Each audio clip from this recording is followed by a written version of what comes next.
அண்ணா வணக்கங்கண்ணே. வணக்கம் வணக்கம் தம்பி. அண்ணா உங்கள் பேர் என்ன, எந்த ஊருண்ணா உங்களுக்கு? என்னுடைய பேர் வந்து மாரியப்பன். நம்ம திருச்செந்தூர் தொகுதியில் தெந்திரிப்பறையில் வந்து சிவலிங்கபுரம் ஒரு சின்ன கிராமத்தில் இருக்கிறேன். நான் வந்து மிலிட்ரியில் ஒரு 17 வருஷம் சர்வீஸ் பண்ணிட்டு வந்திருக்கிறேன். இப்போ ஊர்லேருந்து விவசாயம் தான் பார்த்துட்ருக்கோம். நாம் தமிழர் கட்சிங்க நான் வந்து பிரபாரண ஒரு ஈர்ப்பு, அந்த தமிழ் தேசியங்கிற ஈர்ப்பில் பிரபாரணை வந்து நம்ம ஒரு தேசிய தலைவராக அவர் நினச்சி அவர் குருவாக நினச்சி பயணிச்சுக்கிட்டு இருந்தோம். அப்போ அண்ணன் சீமானை வந்து தமிழ் தேசியம் முன்னெடுத்து வந்துட்டு இருக்கும் போதில் நிறைய அவருடைய பேச்சுக்களை நம்ம கவனிச்சிக்கிட்டே இருக்கோம். நம்ம நாம் தமிழ் கட்சியில் சேரல, இருந்தாலும் ஒரு 5-6 வருஷமாக அவர் கவனிச்சிக்கிட்டே இருக்கிறோம் அவருடைய செயல்பாடுகள்லாம். மற்ற அரசியல் தகவலையும் பார்த்துட்டு இருக்கிறோம். அப்போ முதல்ல தனி முன்னோடியாக வந்து சீமானை வந்து ஒரு உறுதியோடு பயணிக்கிறார் தமிழ் தேசியம் அப்படின்ட்டு. அவர் அதை வச்சு நாங்கள் போனோம். சரி, இடையில ஒரு இதில் மீட்டிங் போயிருந்தோம், அண்ணா மீட்டிங்கும் ஒரு உணர்ச்சியோட போயிருந்தோம். அப்போ பார்த்தா அந்த கட்சி வந்து நம்ம இராணுவ கட்டுப்பாடோட மிகவும் சிறப்பாக அவர் அவ்வளோ நேர்த்தியாக பண்ணியிருக்கிறாங்க. எல்லோரும் வந்து உட்கார்றதுலேருந்து எல்லாம் எந்த ஒரு யாரும் எந்த ஒரு முரண்பாடும் இல்லாமல் நீட்டாக உட்காந்து நீட்டாக எதுனாலும் காப்பி குடிக்கணுமா, எது சுத்தமாக வைக்கணுமா, அந்த இடம்லாம் பார்க்கும்போது எல்லாம் நீட்டாக இருந்துச்சு. ஏதோ ஒரு முண்டி எல்லாம் கூட்ட நெரிசலில் இல்லாமல் எல்லாம் நீட்டாக போயிட்டு இருந்தாங்க.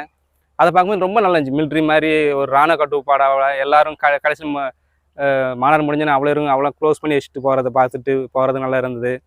அப்புறம் எல்லாருக்குமே பிஸ்கட்டு அதெல்லாம் ஒரு செயல்பாடோட முண்டி கிண்டி அடிக்காமல் ஒரு கூட்ட நெரிசல் இல்லாமல் எல்லாம் நீட்டாக உட்காந்து வாங்குற பார்க்கும்போதில் அந்த கட்சியோட கட்டுப்பாடு நல்ல ஒரு ஒழுக்கமாக இருந்துச்சு. எந்த ஒரு பிரச்சனையும் இல்லாமல் மக்கள் அங்கே எது மது போதைகளோ எதுவுமே யூஸ் பண்ண மாட்டாங்க. யாரும் பீடி சிகரெட் யாரும் அடிக்கிறது கிடையாது.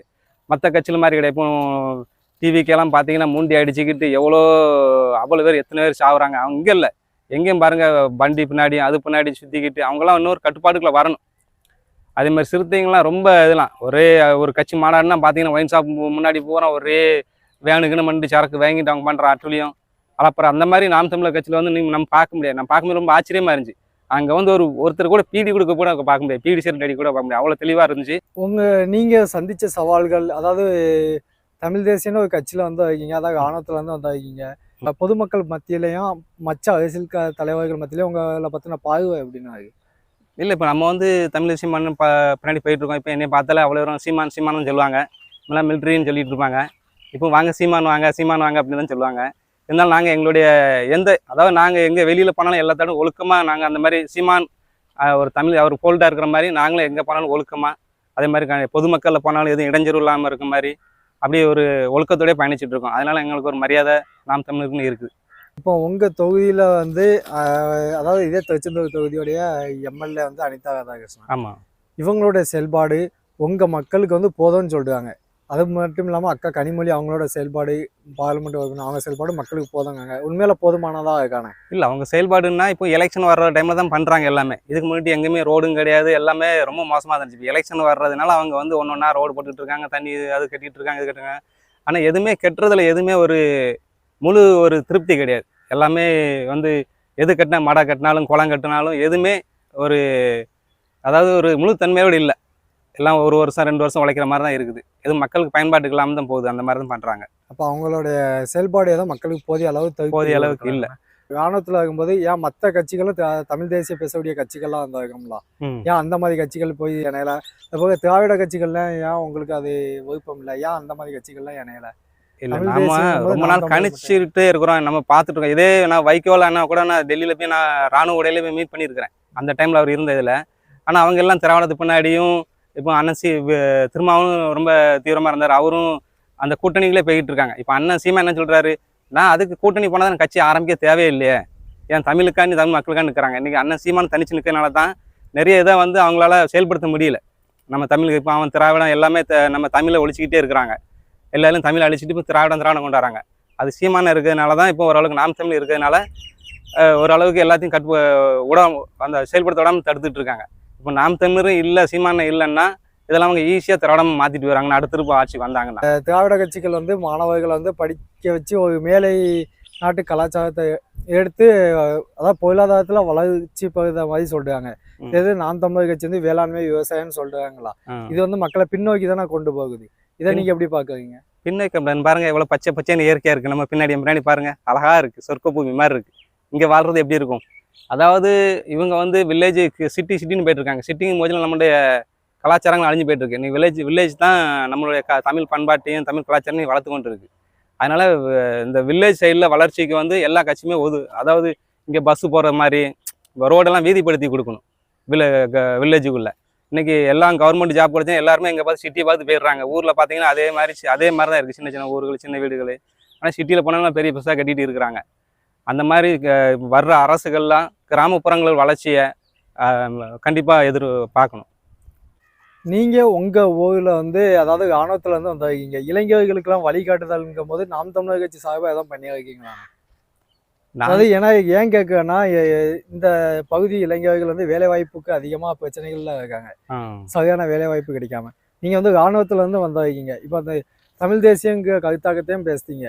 அப்போ இங்கே உள்ள இளைஞர்களுக்கு உங்களுடைய வழிகாட்டல்லாம் எப்படின்னு? நம்ம இளைஞர்களை சொல்கிறது யாரும் மதுலாம் குடிக்கக்கூடாது, சரக்கு அடிக்கக்கூடாது, எல்லாத்தையும் எப்படி ஒழுங்காக கட்டுப்பாடை கொண்டு போகணும், ஊர் கட்டுப்பாட்டுக்கெல்லாம் கொண்டு வருவோம்.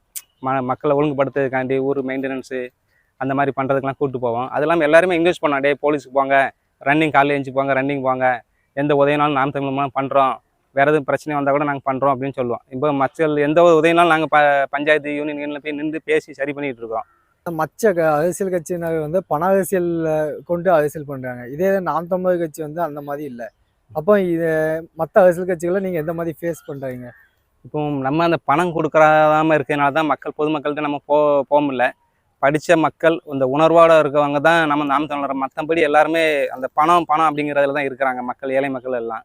அந்த ஒரு 5000 கொடுத்த உடனே அவங்க பின்னாடி அவங்களுக்கு 2 ஓட்டு இவங்களுக்கு 2 ஓட்டு அப்படின்னு தான் போயிட்டு இருக்காங்க. அதை வந்து நம்மளால் இன்னும் அவங்கள மாற்ற முடியல மக்களை. இப்போ புதுசாக விஜய்னு ஒரு கட்சி அவங்க தொடங்கி இருக்காங்க, தேவைக்க கட்சி. இந்த மாதிரி கட்சிகளை பார்க்கும்போது உங்களுக்கு எப்படின்னா, நீங்கள் உங்களுக்கு அந்த மாதிரி கட்சிகளை இணையணும்னு எதாவது கனவுகள் எதுவும் இருக்கானே? இல்லை, எங்களுக்கே தோணும் விஜயனை வந்து ஏன் கட்சியை ஆரம்பித்தார் அப்படிங்கிறது ஒரு கேள்வியாக தான் இருக்கும். அவருக்கு என்ன எதனால் அவர் வந்தார்? நம்ம அண்ணன் கூட தமிழ் தேசியம் அப்படின்னு ஒரு பிரபாரண ஈழ மக்கள் அடிக்காங்க, அங்கே அடிக்காங்கன்னு வராரு. ஆனால் இவர் ரெண்டு ஏன் இதுன்னு வரும்போதுல நமக்கு அது என்னன்னு புரியல. அவர் எதுக்கு வர, நம்ம எல்லாருக்குமே விஜய் அண்ணன் மேலே நமக்கு எல்லாருக்குமே பற்று தான். ஆனால் ஏன் வந்தார், எதுக்கு வந்தாருன்னு இன்னும் ஒரு இது இல்லை. அவர் அவங்களே திராவிடத்தை போது தேர்த்தாலும் பரவாயில்ல, அங்கேயும் இருக்கிறாங்க, இங்கேயும் அது புரியல என்ன இதுன்ட்டு. அவங்களுடைய அரசியல் அணுகுமுறைங்கிறது சரியானதானே?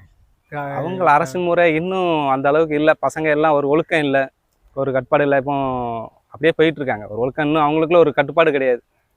அப்போ இளைஞர்கள் வந்து அவங்க இன்னும் அரசியலில் தவறாக தான் வழி நடத்துதாங்களானே? ஆமாம், இன்னும் அந்த இளைஞர்கள் வந்து தவறாக தான் போயிட்டு இருக்காங்க. எந்த ஒரு கட்டுப்பாடெல்லாம் தான் இருக்கிறாங்க. இன்னும் அவங்க வந்து கொஞ்சம் ஒழுக்கத்தில் வரணும், கட்டுப்பாடாக வரணும். அதுக்குன்னு ஒரு தலைமைகளை வந்து அவங்கள கண்ட்ரோல் பண்ணணும். அதான் தமிழ்நாட்டுக்கும் நல்லது, அந்த கட்சிக்கும் நல்லது. இப்போ நீங்கள் விவசாயமாக பண்ணுறதா சொன்னீங்க. விவசாயிகள் வந்து நாம் தமிழருக்கு வாக்களிக்கணும்னா எதுக்கு வாக்களிக்கணும்? ஏன் நாம் தமிழருக்கு வாக்களிக்கிறது மூலமாக விவசாயிகளுக்கு என்ன நன்மைனா கிடைக்க போகுது? இந்த விவசாயம் வந்து அண்ணன் வந்து விவசாயத்துக்கு அவருடைய மெயின் கொள்கையே வந்து விவசாயம் தான். அவர் இது பண்ணுறாரு. விவசாயத்துக்கு தான் நம்ம பொருளாதாரம், நம்மகிட்ட இருக்குது செல்வ வேலை, அதாவது நம்மகிட்ட இருக்கிறதே இந்த இயற்கை வளம் தான். இதை வச்சு நம்ம எவ்வளோ பொருளாதாரத்தை மேம்படுத்தலாம். நிறைய நாடுகள் இருக்குது. அண்ணன் அதனால் விவசாயத்தை வந்து ஒரு முன்னோடியாக எடுக்கிறாரு. அதுக்கேற்ற மாதிரி அணைகள்லாம் சீரமைப்பு பண்ணுவோம், புதிய அணைகள் கட்டுவோம் அப்படிங்கிறாங்க. அதனால் அவர் அந்த விவசாயத்துக்கு வந்து சிறப்பாக பண்ணதுனால மக்கள் அவர் கொண்டு வரணும். வராட்டா அவரை வந்து விவசாயத்துக்காக வேண்டியது அவரை வந்து இந்த வெற்றி பெற வைக்கணும். விவசாயிகளுக்கு வந்து அனைவருக்கும் அரசு வேலைன்னு சொல்றாங்களா? இது எப்படி சாத்தியமாகும்? எப்படி வேளாண்மை ஆடு மாடு வளர்க்க அனைவருக்கும் அரசு வேலை கொடுக்க முடியும்? ஒரு அரசால முடியலாம், முயற்சி பண்ணால். இப்போ நானே வந்து பனைமர தொழிலை வந்து பண்ணணும்னு நினைக்கிறோம். பனைமரம் வந்து அரசு இப்போ பனைமரம் அழிஞ்சிக்கிட்டு இருக்குது. அது ஒரு பெரிய டீமாக எடுத்து பண்ணணும் அப்படின்னு பண்ணுறாங்க. அதேமாதிரி விவசாயத்தையும் தனித்தனி இப்போ 100 நாள் வேலை பண்ணுறாங்க. அதே மாதிரி தான் விவசாயத்தையும் பண்ணலாமே. தனித்தனியாக மேனேஜரை போட்டு அழகாக பண்ணலாம்ல. இப்போ திருச்சியில் வந்து மாற்றத்தை விரும்பும் மக்களின் மாநாடுன்னு அண்ணன் அடுத்த மாதம் நிகழ்த்துதான். இதை பற்றி உங்களுடைய கருத்துக்களை சொல்லுங்கண்ணா. அண்ணன் வந்து இவ்வளோ நாளும் மரங்கள் மாநாடு, அதாவது அவருடைய ஒரு சுற்றுச்சூழல் வச்சு கடைசியில் வந்து மக்களுக்கான மாநாடு வந்து முதல்ல வந்து இயற்கையாக வந்தார். கடலுக்கு மாநாடு, மரங்கள் மாநாடு, மாடுகள் மாநாடு அப்படின்ட்டு. இப்போ வந்து மக்களுக்கு மாநாடு, அதாவது எல்லாமே மக்களுக்கான உணர்த்தி கடைசி மக்கள் வந்து இருக்கிறாரு. எல்லாம் மக்களுக்கு தேவை அப்படின்ட்டு. இது வந்து பெரிய லெவலில் நடத்தணுங்கிறாங்க. அண்ணனுக்கு நாங்களும் ரொம்ப ஆர்வமாக இருக்கிறோம் அந்த மாநாடை காணதுக்கு.